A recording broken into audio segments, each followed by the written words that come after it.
Good morning. I'd like to call the meeting to order. My name is Jim Begley. I'm the chairperson of the Metropolitan Utilities District Board of Directors. I'd like to welcome you all to the committee meetings this morning, June 5th, 2024. This meeting is being live streamed from the boardroom at the M.U.D headquarters building located at 7350 World Communications Drive. And a recording of this meeting will be uploaded to the M.U.D website after the meeting's conclusion.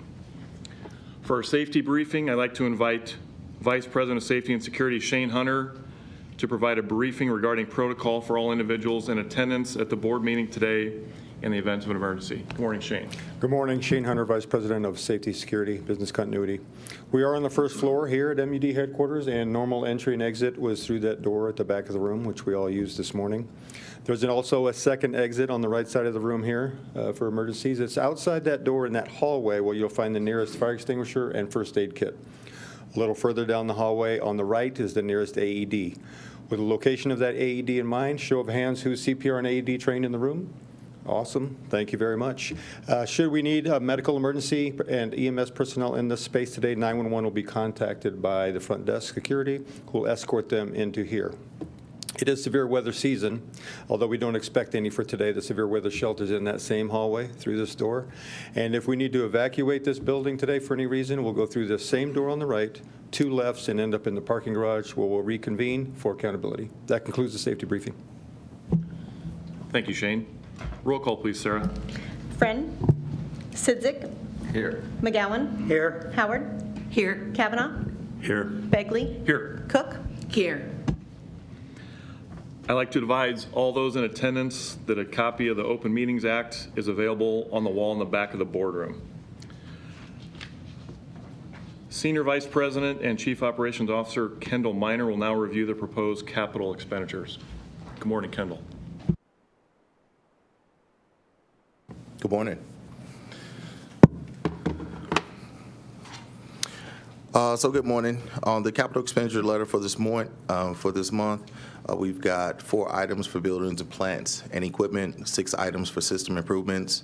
Of course, I would like to highlight items number 1 this morning on buildings and plants and equipment, which is Platte West construction of outdoor material storage bins. That item is $472,000. The biggest need for this is safe loading and unloading of materials, having that adequate storage for sand and gravel, other materials that's needed for the Platte West facility. It wasn't originally designed in the construction of the facility. It's been identified as a need that we need now at Platte West. So we're bringing this forward today for review and approval.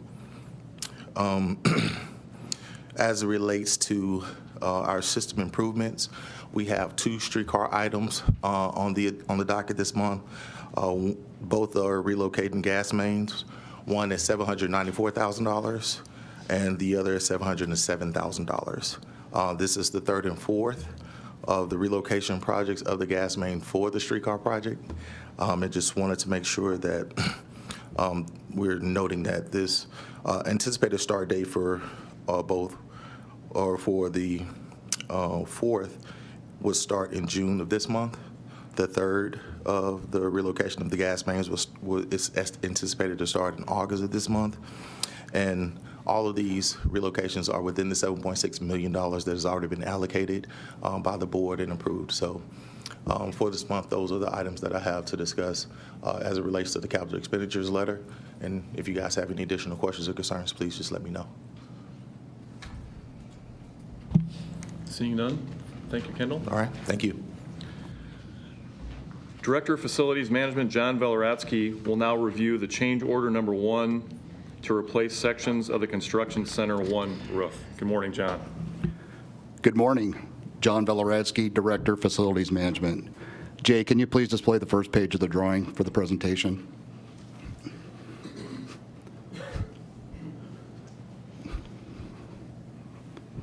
Thank you, Jay. This morning I will be discussing change order number 1 for Tenman Roofing to replace sections of the Construction Center 1 roof located under tab 6. In May 2023, the board approved a contract in the amount of $1,369,000 for 10-min roofing to replace sections at the Construction Center 1 roof that were 20 years old, out of warranty, and experiencing leak issues. The scope of work included replacement of approximately 1/2 of the total roof area, as shown in the shaded area on the aerial view of the drawing on the screens. Change order number 1 represents an additional cost of $43,910 for the following additional work that was required during construction. Jay, can you please display page 2? Thank you. After removal of the existing roof, expansion joints were discovered that were unknown prior to bidding the project.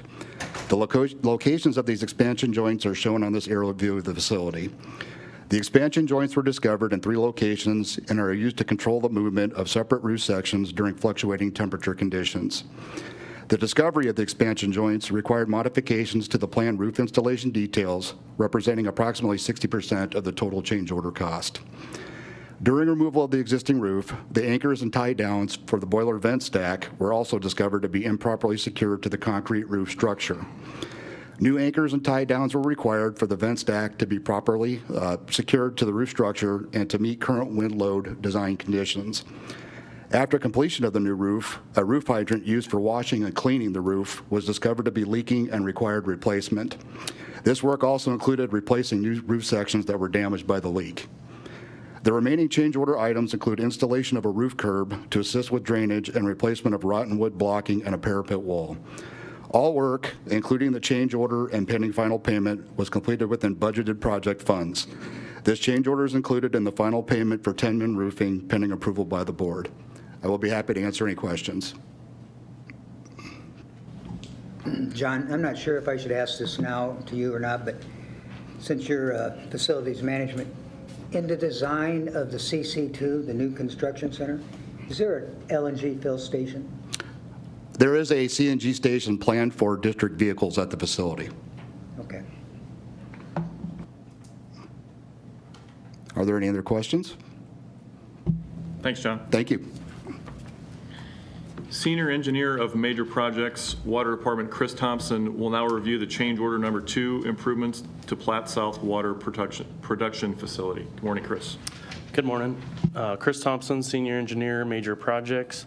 I'm going to cover change order number 2 for the administrative building addition, new site entrance, and security improvements at our Platte South Water Production Facility, which can be found behind tab 7.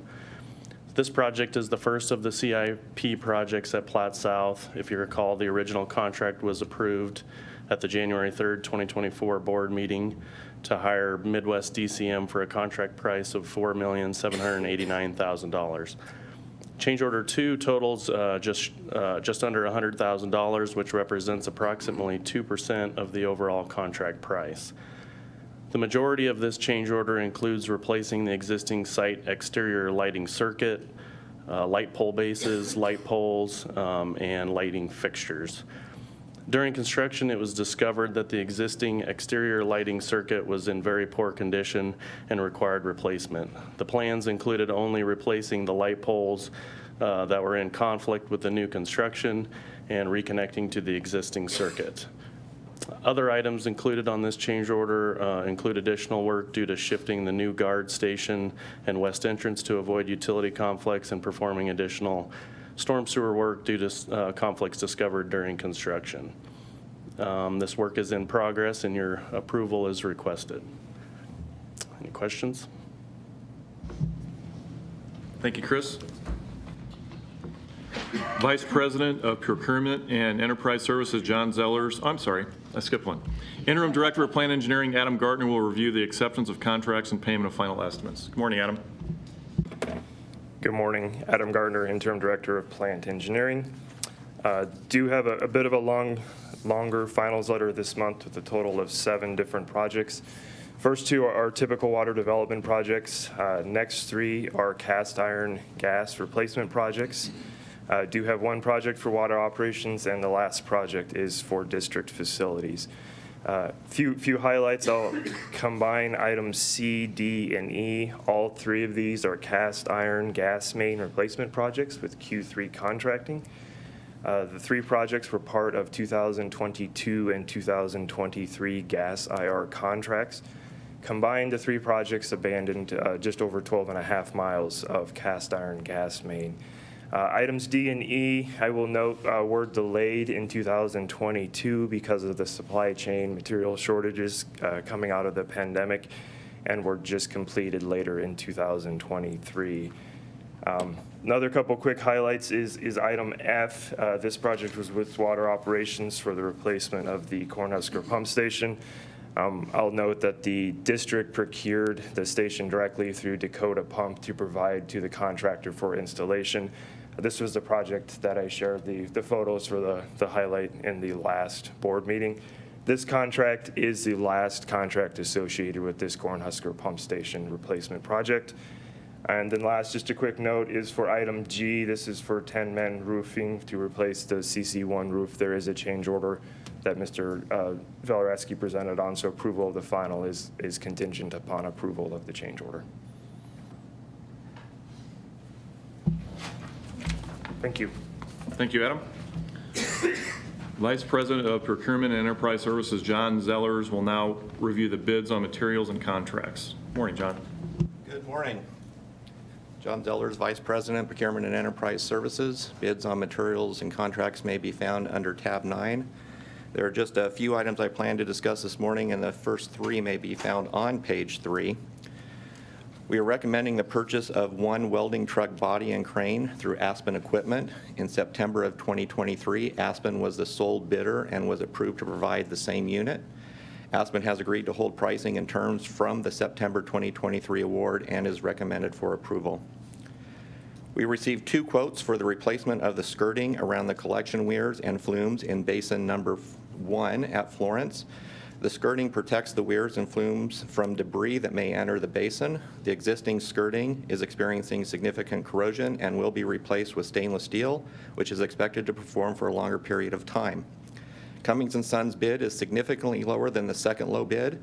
Cummings & Sons is familiar with the project and has performed similar work on primary basin number 4. They are comfortable with their bid, and we recommend them for approval. We received bids for our second lead water service replacement contract. This contract is for the replacement of approximately 100 services located throughout the service area east of 72nd Street, focusing on those that are known to be leaking, those with inoperable stop boxes, and those that will be replaced in coordination with the City of Omaha's lead soil abatement program. In addition, this contract will be used to replace leaking water services discovered through the year. The low bid from Backlund Plumbing is recommended for approval. The last item is for concrete and asphalt pavement repairs related to various construction sites, which may be found on page 4. In May of 2022, the board approved a 3-year agreement with Burrell Enterprises to perform this work, in which each year's pricing would be negotiated considering changes in the market, such as labor and material costs, and annually brought back to the board for approval. Engineering conducted multiple rounds of negotiation with Burrell Enterprises, coming to an agreement on updated pricing for the following year. Pricing represents an approximate increase of 20%. The increase is associated with mobilization and priority trip charges to accommodate higher expectations by governing authorities for restoration of major streets through faster response time by our contractor. Neither mobilization nor priority trip charges have changed since the initiation of the contract in 2022, and pricing for all other items have primarily remained the same. And that's all I plan to discuss, but would be happy to answer any questions. John, in the monthly report, it showed that the year-to-date, or this year, last 12 months, LNG revenues are less than last year's. They've gone down. One of the reasons they provided was a reduction in the M.U.D fleet in LNG cars or vehicles. Is that what's going on? Are we not able to order LNG anymore, or what? I can high-level answer that question, but for the smaller vehicles, trucks, cars, and so forth, we do have that option, and we put that in our specifications. And with that, the dealers, or excuse me, the manufacturers just don't have the gaseous prep engines. They just don't offer those engines any longer on the CNG. So those that we are able to are those larger vehicles such as crew trucks and some dump trucks. And so we are still successful in obtaining CNG vehicles for those larger vehicles. Just kind of surprised me that our fleet usage has gone down of LNG. Is that true because of all the lower, smaller vehicles can't get LNG, or what? That would be the primary reason, yes. I would rely on Andy Melville to provide any additional information. Let me take just a couple Okay. comments at this, Mark Doyle, President. And if we want more detail, bring Andy up, because he's kind of the encyclopedia on this, and we've had a lot of conversation over the years. I would say I am an extreme advocate of compressed natural gas for transportation, and even though we're seeing a little bit of a drop here, it's due to our own fleet, but it's also due to external fleets. We're in a little bit of a transition, as you read by the responses, between those fleets that are using CNG. Some of our big users would be UPS. Werner's may be coming back into the fold because of the new engine that's being tested by them, by Cummins. But for our own fleet, we do a pretty detailed analysis, and it does make sense with, and Andy, I hope I'm correct here, a dump truck or a crew truck, for example. If you really look at the lifetime expectancy of the vehicle, crew trucks especially, they idle a lot. There's a really good payback there. We could adopt the philosophy that we say we need a reason not to use CNG in our fleet instead of saying we need a business case to use it. But I'm here to say that I think the responsible approach is the way we're going. It really does not make sense for the smaller vehicles at this time. The upfit or the conversion is too expensive to make it a payback. Now, if we wanted the philosophy of we're going to use it no matter what, that's a different story. Andy, anything to add here? Because that's the track I used to be on, but I have understood why we do the analysis we do and why we end up where we are. Andy Melville, Interim Vice President of Water Operations. Part of the problem is the market drives availability. So CNG is not an option on Honda Civics, on majority of pickups anymore like it used to be 5 or 10 years ago. We can do a third-party outfit. However, then that brings in issues with original manufacturer warranties, servicing. It's not a local option. So there's a lot of reasons, even above the payback, which isn't there for the smaller vehicles like it is for crew trucks and dump trucks that have PTO-driven air compressors, inverters, things that require idling a lot. The higher the fuel usage, the greater the payback, the bigger the differential between diesel and CNG, the faster the payback as well. So we're seeing payback. Last time we did the analysis, probably 3 or 4 years ago, it's about 7 or 8 years on a crew truck or a dump truck, which we keep those typically 10 to 12 years based on age and hours. Those actually get more hours used than they do mileage. Hours is the more important measure of that. On a vehicle, we, at the current differentials, you're not going to see a payback like if we were able to get a Honda Civic for greater than the life of the vehicle. So that's kind of, there's a lot of different moving parts that come into it. The major thing is it's not available in these smaller vehicles from the manufacturer. Thank you. It just seems like that's a shift in philosophy that we've had that I wasn't aware of, that we couldn't get the LNG retrofits, you know. Yeah, CNG, yeah, CNG. Compressed natural gas. Yeah. But I don't know, I just am surprised that we hadn't heard that before. Because we're touting, you know, conversions and using our pickups and all our cars and vehicles using CNG, and now we can't. So we're doing where we can, but it just is a surprise to me. It's definitely a larger fleet solution in the transportation industry, no doubt about it. Our best days are yet to come. We never anticipated back when, remember when we did Happy Cab? That kind of showed how difficult that was for a, just a vehicle like a car. But we didn't anticipate that UPS would come to town. Metro is increasing their usage, I think. That's what it looks like. FCC, which is waste, right? Yeah, it's trash hauler. These are just going to continue to increase. And so, I mean, you're right. It did drop a little in '24, though. I think we might have lost a fleet. Anyway, we gave you a report on that sort of thing. But the best days are, we never anticipated we'd be supplying this much at this point. We also lost a fill station too, didn't we, on L Street by the bus? We did. By the bus lot there that Yes. made us move? That was due to the expansion of OPS and the construction of the new high school. Yeah. Then that land was sold and we lost that. So we picked that up with Northgate.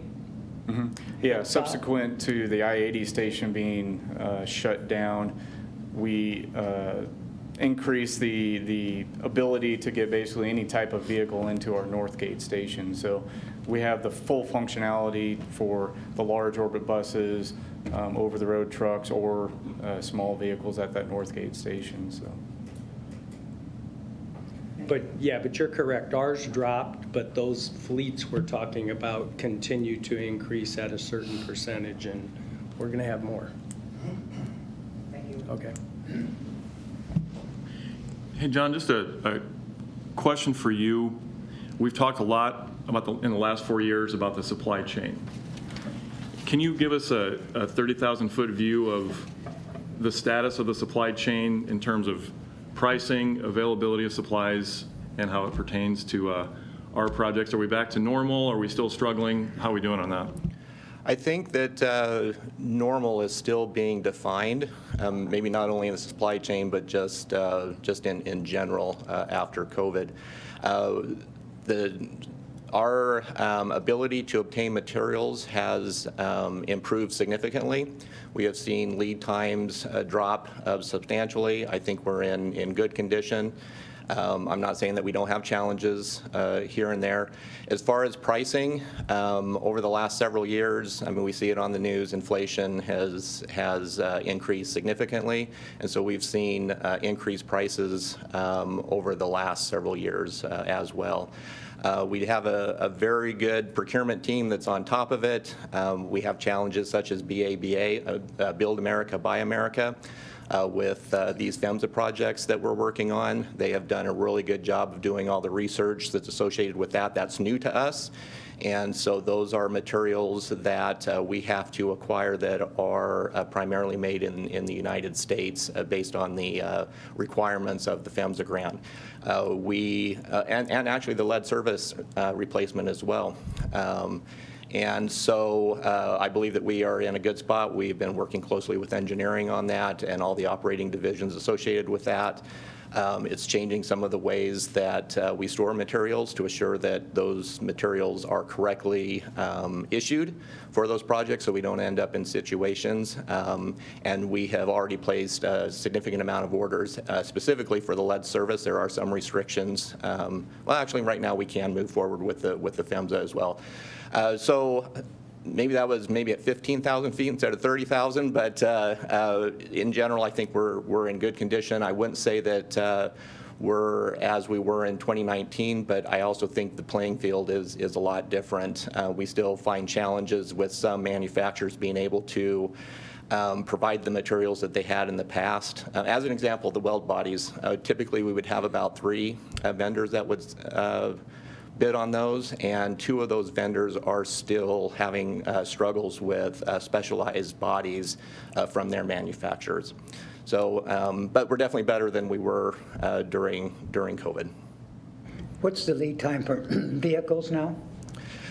You know, that is all over the board. I believe right now, actually the Equinoxes that we received, we got those fairly quickly, pretty soon after we awarded that contract.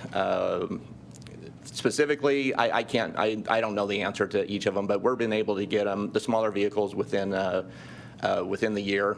Larger vehicles can take up to 18 months, give or take, or longer. One thing I would like to mention, Director McGowan, is we are asking for the approval of 6 crew cab and chassis vehicles that are powered by CNG, and that is on the bid letter today. Thanks, John, for that overview. Appreciate it. 15,000, 30,000, whatever it takes. Okay, It's excellent. Okay, thank you. Vice President of Engineering, Masa Nia, will now review the proposed main extensions. Good morning, Masa. Good morning. Masa Nia, Vice President of Engineering. This morning I'll be reviewing or presenting the main extensions letter behind tab 11. This month we have 1 gas main extension and 3 water main extensions. The impact of the gas main extension includes gas service availability to 157 residential lots. The impact of the water main extensions include water service and fire protection for 3 multi-residential lots and 14 outlots. Despite the limited number of lots that will be served by the proposed water mains, there will be a larger customer base served as the 2 bungalow developments that are listed as numbers 3 and 4 on the letter include 466 singleplex and duplex units within those developments. The 4 main extensions in the letter are located in District Subdivisions 1 and 4. As you can see, there are no district costs involved with these developments or these main extensions. I would also point out that we are collecting approximately $205,000 in pioneer and connection charges in accordance with our procedures for the efficient growth of our system. So basically, oversizing of previous mains that were installed.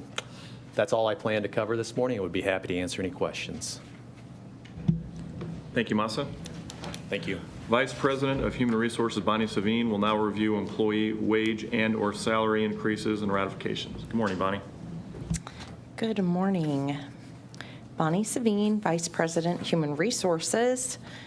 Let's start with a recap of employee counts. On May 31st, 2023, there were 877 regular full-time employees. There were 4 regular part-time employees for a total of 881 regular employees. To end this May, we had 888 regular full-time employees along with 5 regular part-time. That gave us a total of 893. We also had 14 temporary part-time interns at the end of May. So one other note, we do have 21 summer employees. All of those are on board at this time and working throughout the district, with the exception of 1 final summer candidate who will be joining us here in another week or so. Moving on to a review of jobs actively in various stages of job placement. We have 3 jobs with a requisition routing through the review and approval process. We have 3 jobs posted currently, and all 3 of those are external, and one of them might have closed last night. I see 2 up on the screen for the moment. All right, we have 14 jobs that have applications being reviewed and interviews conducted. And then we also have 4 jobs with 18 selected candidates. Those 18 new hires will be coming on board over the next few weeks. This month's wage and/or salary increases and ratifications letter is located behind tab 12. Human Resources is recommending the Board of Directors approve wage or salary increases for 12 employees this month. 5 OAC employees will receive wage increases due to promotion. 3 OAC employees would receive wage increases due to job progression. We have 4 employees that would receive wage increases due to promotion into SPA jobs. 2 of those are OAC employees that are transitioning into those supervisory roles, and then 2 are existing SPA employees. Finally, if you look on page 4, in section 5, you'll note there is a request to ratify the salary of 2 new SPA employees in the accounting and engineering departments. Any questions on that letter? Okay. I'll move on to tab 13. Turning to that letter, you will see the request to approve the salary for Doug Whitfield as a result of his selection for the position of Vice President, Water Operations. This selection comes after an internal and external recruitment effort. With 33 years of varied experience at the district, of which the last 21 years have been in director roles in the water department, Mr. Whitfield is well positioned to transition into this role, and this position will be effective on June 16th. Any questions? Bonnie, I don't have a question. I just want to say I'm very happy to see this job being filled from within. It's just nice to see the progression. Yes, thank you. And we'll certainly say congratulations to Mr. Whitfield. Thanks, Doug. Thank you. Thanks, Bonnie. Vice President of Accounting, Steve Dickus, will present the insurance renewals. Good morning, Steve.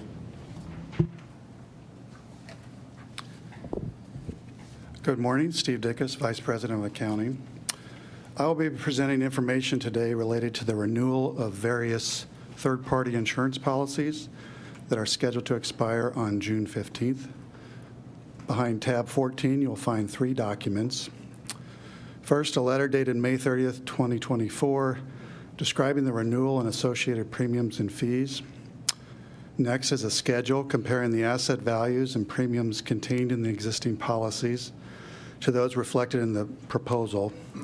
And finally, an executive summary prepared by North Risk Partners that provides an overview of the insurance market, as well as efforts made to renew our coverage with various carriers. I'll be covering these materials today, but Tony Velishek is also attending virtually this morning. He's our representative from North Risk Partners, our insurance broker, and is available to address any questions that you may have. So as stated in the letter, the proposed renewal contains a combined annual increase in premiums and fees of $149,610, or 10.8%. There are 3 primary factors that continue to drive increasing costs of insurance for the district. First and most visible, the property insurance market has continued to experience substantial claim losses caused by extreme weather events, including hurricanes, tornadoes, wildfires, thunderstorms that produce wind and hail damage. These events have resulted in rate increases across the industry. A second factor contributing to the increasing cost of insurance is the value of the district's property, which continues to rise. A reminder that these policies cover the replacement value of damaged property, and with rising insurance and higher construction costs, the value of our existing assets increased, which drives up the cost of insurance. And the third factor, which we've also experienced that contributes to the rising increase in premiums, is our property damage claims. Now, we've had 3 large claims in the last 5 years. The July 23rd Florence pipe break is an open claim and ongoing. A second claim was related to the flood damage that occurred at our 3 water treatment plants in 2019. And a third claim was for property damage at the construction center that was caused by a ground settling issue in 2020. I'll briefly highlight a few points related to each of the policies being renewed. First policy covers property equipment breakdown and data processing equipment. These coverages are combined into a single rate quote. And this policy covers all risk of physical loss or damage from events such as fire, windstorm, flood, terrorism, earthquake, etc. Similar with past years, this risk continues to be shared by 2 carriers, Aegis and Star Tech. The proposed policy includes a premium of $1,361,817, which represents an increase of just under $116,000, or 9.3%. We were offered only 2 deductible options, a $250,000 and $500,000 deductible option. These are increases from our current $100,000 deductible. We looked at analysis and prepared a recommendation that based on our loss history and potential for premium savings, we recommend the $500,000 deductible option. 5.1% of this increase is caused by higher insurable values, which are the remainder, the remainder is due to higher rising insurance rates. Assets under this policy are valued at over $1.3 billion, which is an increase of $63 million over last year, driven by inflation as well as net new additions in the past year. Next is the construction contractors equipment policy. This is a standalone policy which covers owned and rented construction equipment for perils such as theft and vandalism. The limit for this coverage is $500,000 per piece of equipment. The carrier is Continental Casualty, which is a subsidiary of CNA, and that's our current carrier as well. Premiums for this coverage increased slightly, just under $7,000 or 22.7%. This increase is driven really by an increase in the assured value of the equipment. The next policy to discuss is for cyber liability insurance. We are proposing the renewal of coverage with the current insurance carrier, AIG. The annual premium of $65,354 reflects an increase of $26,955 or 70.2%. This increase is driven solely by higher loss limits that are available under the renewed policy. Finally, the auto policy, similar to last year, Northwest Partners Search did not identify any traditional auto insurance carriers that were interested in providing a quote. A reminder, prior to last year, the district's policy provided a comprehensive type coverage which protects against damage caused by perils such as theft, fire, vandalism, or natural disasters. That policy did not include coverage for physical damage resulting from collision or third-party liability. The market continues to be very limited for this type of coverage. Prior to the expiring term, Nationwide was one of the few companies that would actually provide it. They stopped offering this coverage a year ago and also declined to offer this term. Management is again recommending to self-insure the auto fleet at this time. We think this is appropriate based on our relatively low loss history and the distribution of our vehicles fleet. So to summarize, the results for the policies just described, the combined annual premiums and fees total $1,533,209, which represents an increase of just under $150,000 or 10.8%. This is a significant increase, but we believe it's acceptable considering the current market conditions and increased value of the insured property, and also considering the 3 large property claims that we've incurred. These numbers include $63,000 for annual brokerage fees and commissions. And I would like to point out that this amount is within the approved 2024 budget and is sufficient to fund this increase. So with that, management is recommending that the board approve the insurance proposals as presented. This would cover the period June 16th of 2024 through June 15th of 2025. And this concludes my update. Happy to take any questions. Thank you, Steve. Thank you. Senior Vice President and Chief Financial Officer Mark Myers will now present the recommendation for investment advisory services. Good morning, Mark. Good morning, Mark Myers, Senior Vice President, Chief Financial Officer. I'll be discussing the information behind tab 15 related to the recommendation of a new investment advisor for our pension and OPEB plans. As described in the memo, in December of 2023, Vanguard informed us that they had sold their advisory business to a company called Mercer Investments. And Mercer does not serve public pension plans, so we were required to go out for a search. An RFP, or a request for proposals, was issued in February of 2024. We received 12 proposals at that time, and a selection committee was formed to evaluate those 12 proposals. That included myself, Steve Dickus, Vice President of Accounting, and our retired CFO, Joe Schaffert, assisted with the process as well. We narrowed that search down from those 12 to 6 finalists who were invited in for on-site meetings to present their proposals and respond to questions. At that time, Mark Mendenhall graciously agreed to join our committee and assist with the review of those 6 finalists. I do want to thank Mark and Steve and Joe for their efforts. This was a time-consuming process, a lot of great proposals and a lot of information to review, but we came up with a good decision, I believe. So after those in-person interviews, we narrowed it down further to 2 finalists who were PNC Institutional Asset Management and Russell Investments. We had further meetings and discussions with them to gather more information. And after final deliberation, I'm pleased to recommend PNC Institutional Asset Management as the next investment advisor for the pension and OPEB plans. Some of the factors that went into that decision that really stood out for PNC were their proposed investment strategy, which aligns very closely with the strategy that we had in place with Vanguard. Their fees were very competitive and among the lowest of those that were presented to us.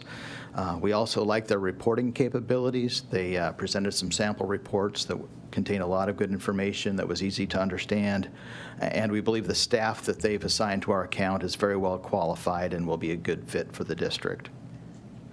We did have a meeting with the Insurance and Pension Committee on May 16th to introduce the PNC staff to the committee. They were offered an opportunity then to ask some questions, and they did approve our recommending this to the full board today. So with your approval, management will start working with PNC immediately to begin the transition, finalize agreements, and so forth. We do have 2 members of the PNC team with us today. I'd like to have them come up and introduce themselves. It's Chris McGoldrick, who's the head of their OCI Solutions Division, and Braden Chaloha, who will be our primary relationship manager. He's a senior investment advisor. Thank you, Mark. Chris McGoldrick, as Mark said, head of our OCI business at PNC. By background, I've been working with institutional investment assets for over 25 years. From a credential perspective, I'm a chartered financial analyst and also a fellow of the Society of Actuaries. So, thank you. Good morning. Braden Chalaha, Senior Investment Advisor with PNC Institutional Asset Management. Been managing pensions now for 15 years and understand that you had been receiving a high level of service from your prior manager, which you had appreciated. We look forward to continuing that. Along those lines, I will be joined in servicing your account by a gentleman who could not be here today, Stephen Shapiro, who also brings with him 25 years of pension management experience, and really look forward to partnering with the district.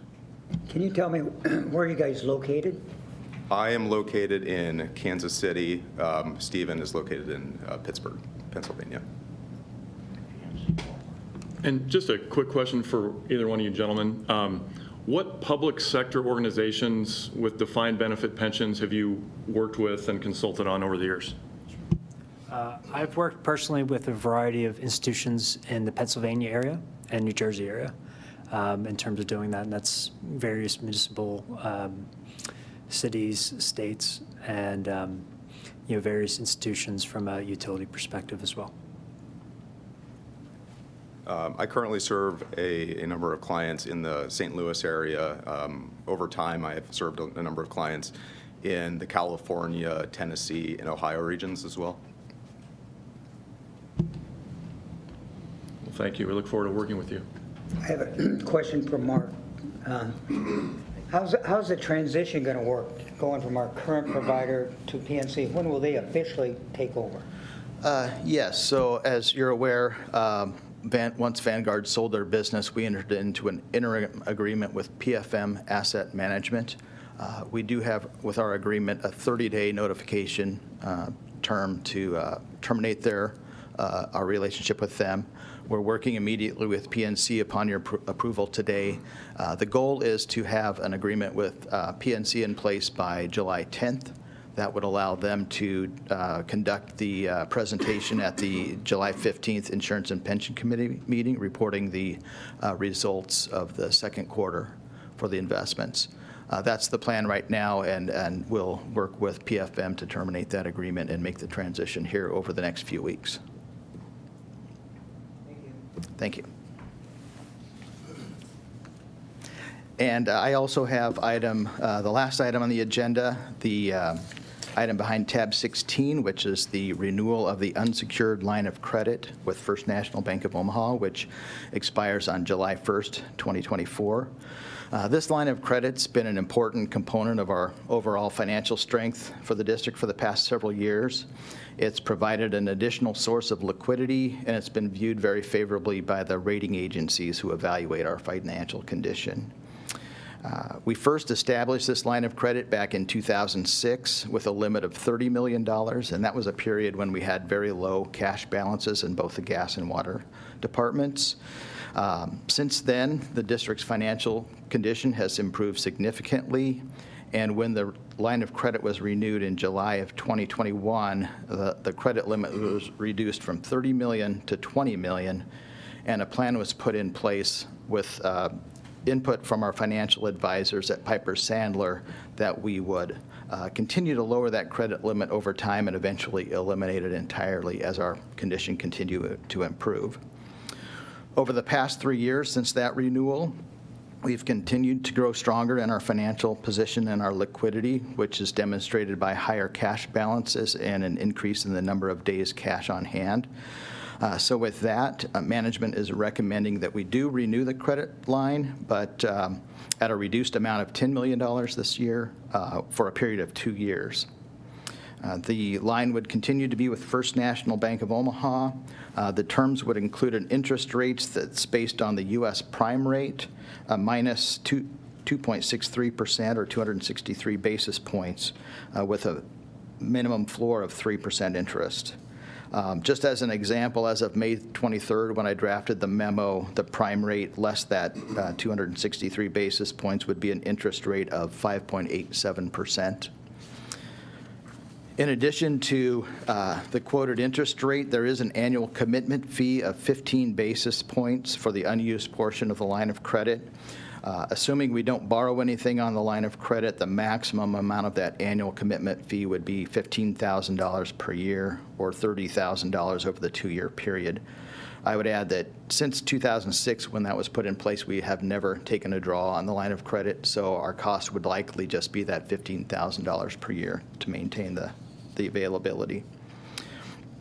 So just to summarize, this line of credit would serve to further enhance the district's financial position and be available as liquidity to fund unexpected expenditures or unforeseen losses. It continues to be very favorably viewed by the credit rating agencies and contributes to our strong ratings that we've received over the years.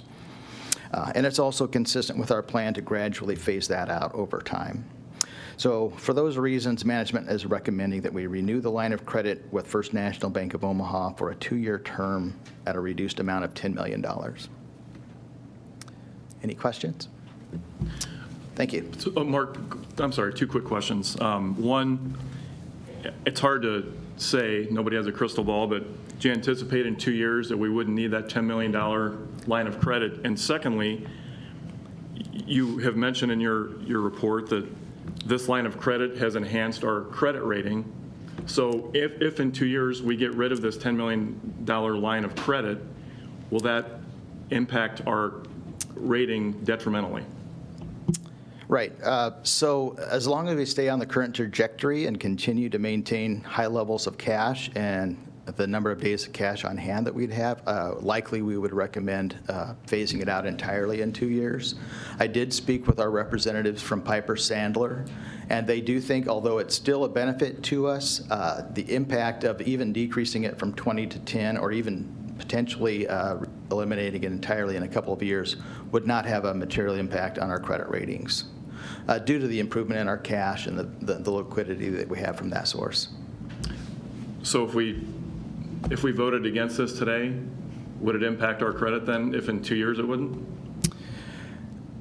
It definitely is taken into consideration by the rating agencies, but if we eliminated it today, it wouldn't be expected to have any impact on their credit ratings. Mark Doyle, President, Director Begley.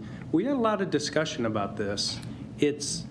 I'll say from my experience here, it's too bad we even needed a $30 million in the first place, but we sat here and we ran the company prior to me being on staff and on the board. I don't know how low cash balances were, but one of the 5 pillars we came in with about 12 years ago was to establish cash balances. Not to improve cash balances, it was almost that we needed them. Mark, I don't know how low they got. Yeah, I looked back to our audited financial statements from 2006, and the gas department had $2.9 million of cash, and the water department had $200,000 of cash, so very, very low. And the only way we've been able to maintain, Mark said high cash balances, I'm hypersensitive, appropriate cash balances, and he's done a good job of explaining why they fluctuate so drastically based on buying gas, bills coming due on the water side, is because of your support. It would be easier not to come to you and say, we need this amount for water, we need this amount for gas. Without your support, we wouldn't have been able to not only build cash balances, but maintain our debt covenants, build our infrastructure plan, and there were 5 things, and the main thing is still remain affordable. Yeah, there was another, I don't know if it was, keep our promises to our employees, which we just talked about, our pension fund and our other post-employment benefits, otherwise known as OPEB. So we're not worried about it. This is your choice. We think the 15,000 is probably a nice, we're kind of operating very conservatively of keeping the option.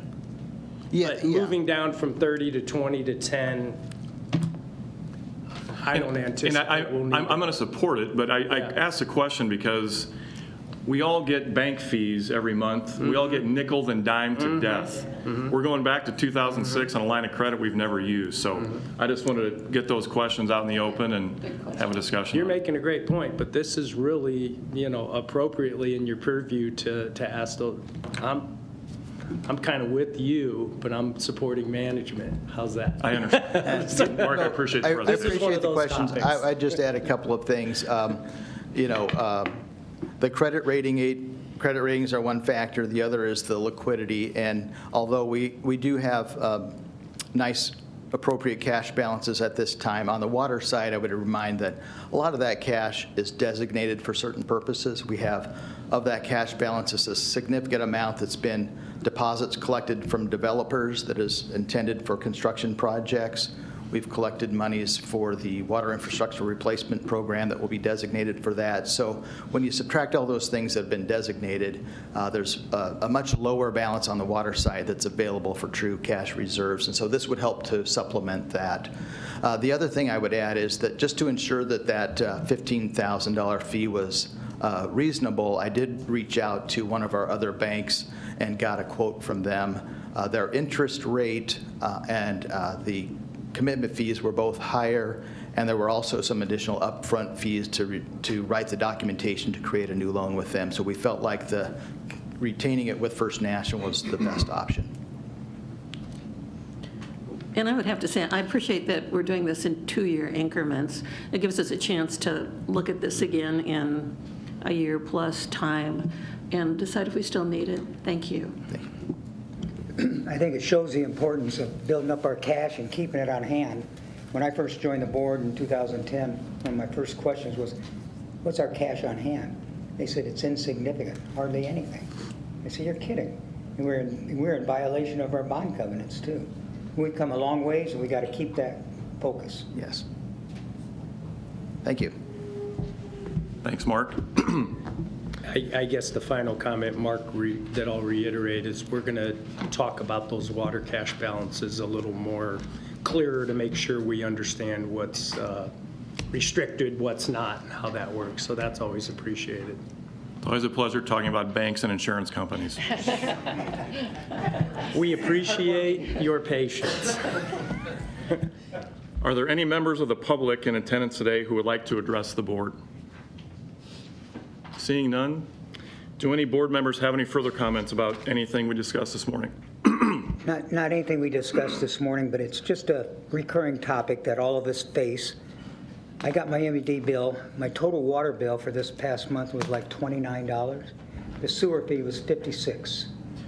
And everybody I talk to, they say, look at that sewer fee, And who charges that sewer fee? I just want to ask to remind everybody what that line in the bill is. It's the city. The city of Omaha, okay. Yeah, but people don't, it's on our bill. Even though we define it and lay it all out, I get asked all the time about it. But it is very important to remind people that that is the city's bill. We're doing them a courtesy, even though we received some reimbursement payment for doing that, so for the employees that handle that for us. That is the city's, and we need to have that mantra out there all the time. Yeah. We agree. Anyone else? Seeing none, this meeting has concluded. We'll reconvene for the regular board meeting at 9:20.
You need a glass to ding. As my high school baseball coach would say, let's break up the tea parties, shag fly balls, let's go.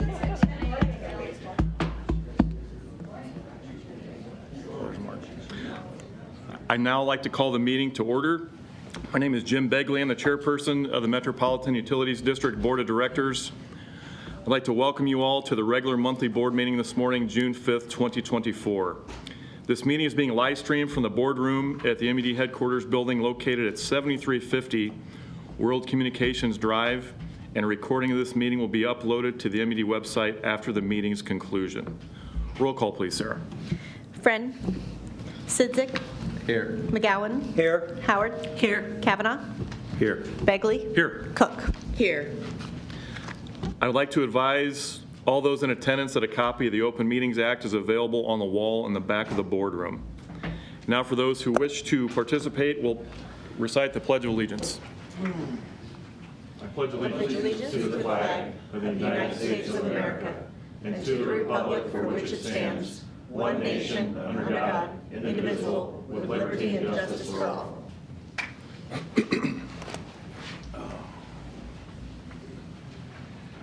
Is there a motion to approve the meeting minutes from the committee meetings and the regular board meeting for May 1st, 2024? So moved. Second. Discussion? Roll call. Sidzik. Yes. McGowan. Yes. Howard. Yes. Kavanaugh. Yes. Begley. Yes. Cook. Yes. Capital expenditures pinch hitting for Director Friend will be Director Sidzik today. Thank you, Director. I move to approve the capital expenditures as presented in the committee meetings by Senior Vice President and Chief Operations Officer Kendall Minor, and as outlined in his letter to the committee dated May 28th, 2024. Second. Discussion? Roll call. Sidzik. Yes. McGowan. Yes. Howard. Yes. Kavanaugh. Yes. Begley. Yes. Cook. Yes. Director Sidzik. Oh. I move to approve the change order number 1 for the Construction Center 1 roof as presented in the committee meetings by Director of Facilities Management John Voloradsky, and as outlined in his letter to the committee dated May 22nd, 2024. Second. Discussion? Roll call. Sidzik. Yes. McGowan. Yes. Howard. Yes. Kavanaugh. Yes. Begley. Yes. Cook. Yes. I move to approve the change order number 2 for the Platte South Water Production Facility improvements as presented in the committee meetings by Senior Engineer of Major Projects, Water Department, Chris Thompson, as outlined in his letter to the committee dated May 10th, 2024. Second. Discussion? Roll call. Sidzik. Yes. McGowan. Yes. Howard. Yes. Kavanaugh. Yes. Begley. Yes. Cook. Yes.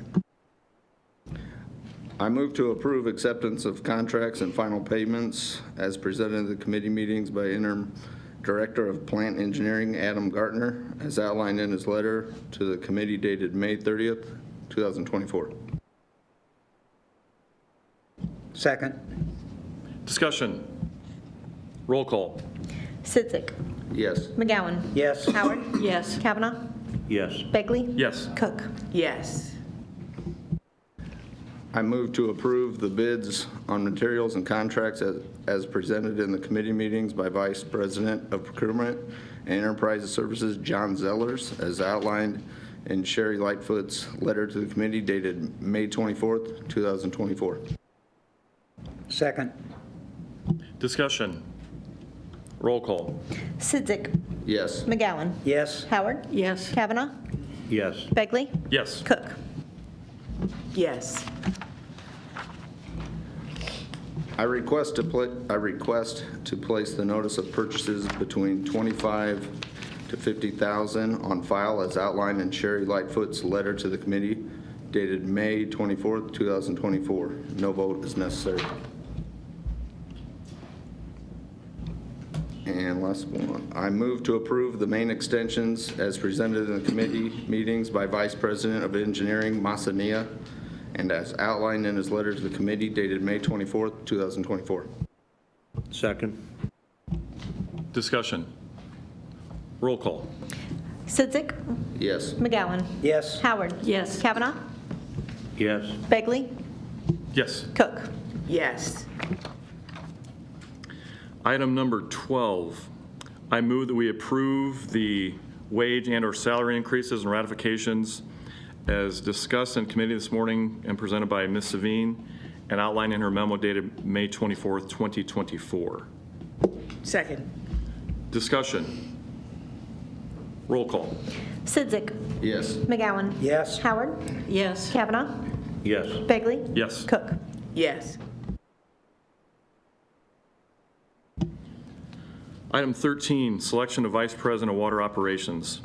I move that we approve of the promotion of Douglas Whitfield to the position of Vice President of Water Operations as discussed in committee and outlined in Ms. Savine's memo dated May 23rd, 2024. Second. Discussion. Is he here? Okay.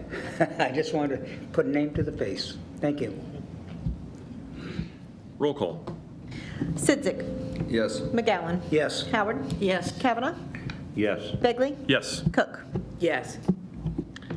Director Howard. Thank you. Item 14, I move to approve the insurance renewals as presented in the committee meetings by Senior Vice President and Chief Financial Officer Mike Myers, and as outlined in his letter to the committee dated May 30th, 2024. Second. Thank you. Discussion. Roll call. Sidzik. Yes. McGowan. Yes. Howard. Yes. Kavanaugh. Yes. Begley. Yes. Cook. Yes. Director Howard. Thank you. Agenda item 15, I move to approve the recommendations to retain the services of PNC Institutional Asset Management for investment advisory services as requested in the committee meetings by Senior Vice President and Chief Financial Officer Mark Myers, and as outlined in his letter to the committee dated May 28th, 2024. Second. Thank you. Discussion. Roll call. Sidzik. Yes. McGowan. Yes. Howard. Yes. Kavanaugh. Yes. Begley. Yes. Cook. Yes. Welcome aboard. Item number 16, Director McGowan. Thank you. I move to approve the renewal of the unsecured line of credit as presented in the committee meetings this morning by Senior Vice President and Chief Financial Officer Mark Myers and outlined in his memo dated to the committee dated May 24, 2024. Second. Discussion. Roll call. Sidzik. Yes. McGowan. Yes. Howard. Yes. Kavanaugh. Yes. Begley. Yes. Cook. Yes. Item 17, other matters of district business for discussion. Do any board members have any further comments they wish to share at this time? Seeing none, item 18, public comment. Are there any members of the public present who would like to address the board? Seeing none, moving on, agenda number 19, closed session. We will now go into closed session. Do we have a motion? I so move. For, do I need to say the whole sentence? Thank you. I move to enter into closed session to discuss matters of litigation, personnel, and real estate. Thank you. Second. Discussion. Roll call. Sidzik. Yes. McGowan. Yes. Howard. Yes. Kavanaugh. Yes. Begley. Yes. Cook. Yes. For all attendees other than directors and designated staff, please exit at the rear of the boardroom. Thank you.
Do we have a motion to return to open session? I so move. Second. Discussion? Roll call. Sidzik. Here. McGowan. Here. Howard. Here. Kavanaugh. Yes. Bagley? Motion. Yes. Cook. Yes. Do we need, for clarification, do we need to answer yay or no on that instead of present? Can we go Yes. through roll call again, please? Sidzik. Yes. McGowan. Yes. Howard. Yes. Kavanaugh. Yes. Bagley. Yes. Cook. Yes. Thank you. Do we have a motion on the termination of Mr. George Medina? I move that the board votes to terminate Mr. Medina. Is there a second? Second. Discussion. Roll call, please. Sidzik. Yes. McGowan. Yes. Howard. Yes. Kavanaugh. Yes. Bagley. Yes. Cook. Yes. Are there any directors or members of the public present who wish to have comments at this time? Seeing none, do we have a motion to adjourn? I move we adjourn.